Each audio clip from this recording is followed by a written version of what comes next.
नमो बुद्धाय। दान पारमिता सर्वसत्त्वानां हिताय निस्वार्थ दानम दान पारमिता, अर्थात् सबै प्राणीको हितका लागि निस्वार्थ दान गर्नु नै दान पारमिता हो। 2. शील पारमिता शरीर वाक् चित्तनम शुद्ध चार पालनम शील पारमिता, अर्थात् शरीर बाणी र मनलाई शुद्ध राखी सदाचारको पालन गर्नु नै शील पारमिता हो। 3. शान्ति पारमिता अपकारेषु धैर्य च दुखेषु सहनं च एषा शान्ति पारमिता, अर्थात् अपमान वा पीडामा पनि धैर्य र सहनशीलता कायम राख्नु नै शान्ति पारमिता हो।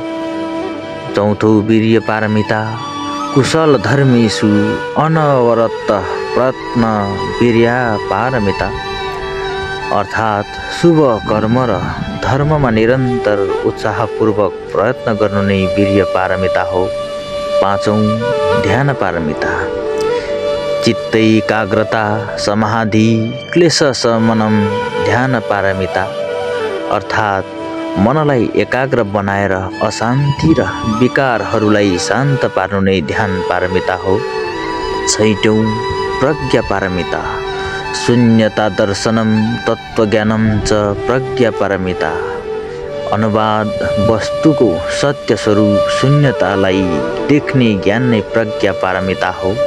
समग्र भावार्थ षड् पारमिता बोधिसत्व मार्गस्य आधार दानं शीलं शान्ति वीर्य ध्यानं प्रज्ञा च इत्येतानि, अर्थात् यी 6 पारमिताहरू दान शील शान्ति वीर्य ध्यान र प्रज्ञा बोधिसत्वको मार्गका मूल आधारहरू हुन्।